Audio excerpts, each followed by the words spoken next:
Okay, class 12th students. Now, today I am going to take your next topic, and topic is classification of solids based on different binding forces. Correct? This is related with your first unit, solid state. Correct? First unit, solid state chemistry.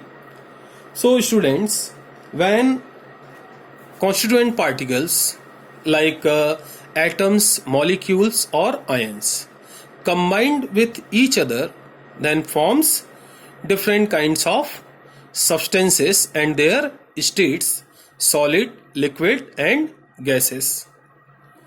Then on the basis of binding forces which binds constituent particles, solids, crystalline solids basically are of four types.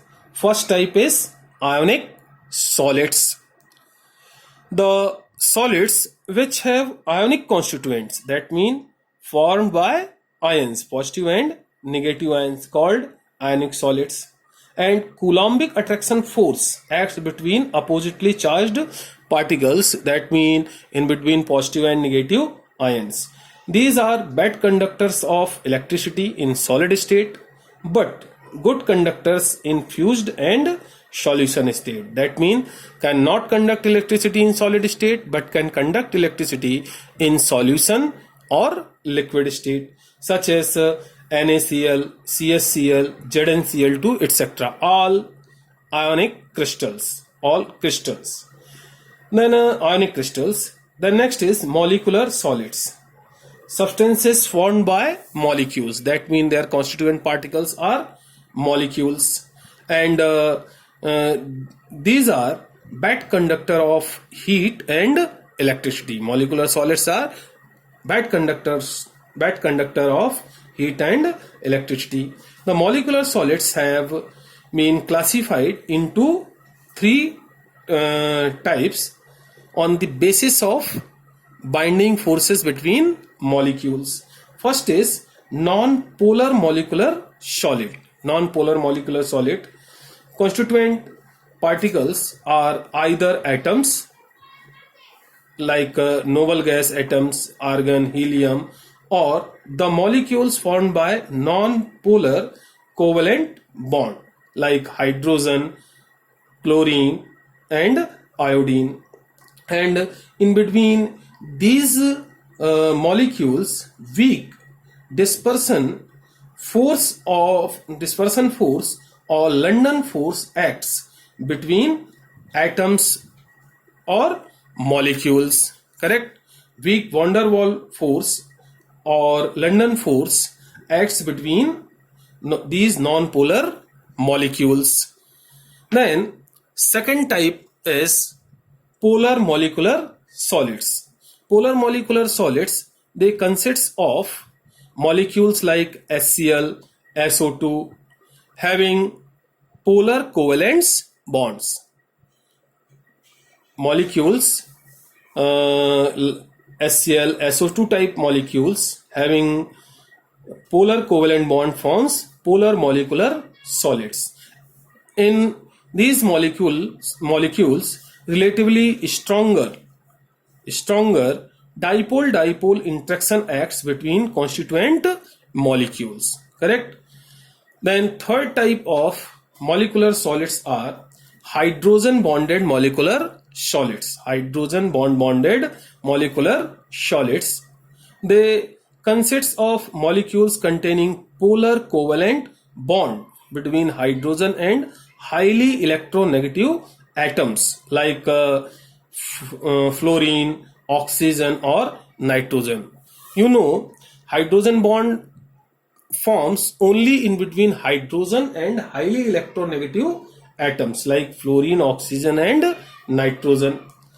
And strong hydrogen binding found between these type of molecular solids, such as solid H2O called ice. Correct? H2O molecules are attached through hydrogen bond hydrogen bond represented through dotted lines. Then third type of crystals are covalent solids or network solids. Covalent solids or network solids have atoms as their constituents, that mean formed by atoms, and covalent bonds are found between constituent atoms. These are bad conductor of heat and electricity. Correct? These are bad conductor of heat and electricity, such as diamond, graphite, silica, etc. Then fourth type is metallic solids. Metallic solids which have metal atoms as their constituents, and metallic force of attraction acts between metal atom. Strong metallic attraction force acts between metal atom.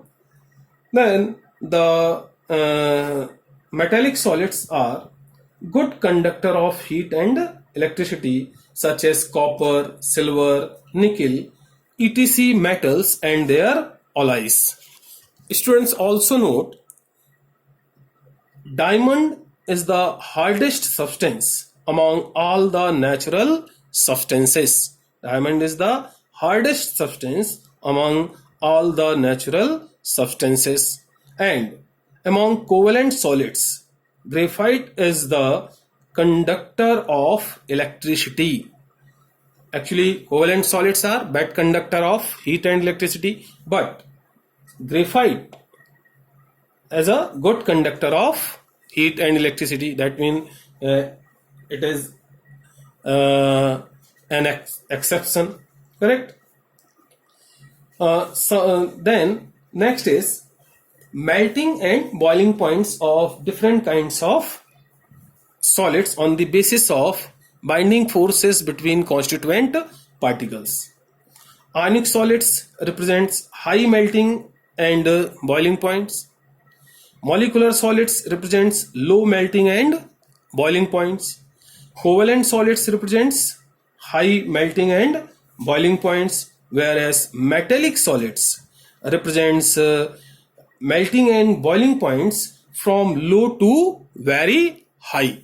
Correct? First group metals and second group metals represents low melting boiling points, whereas iron, copper, etc. metals represents very high melting and boiling point. Correct? So students, this is enough for today. Correct?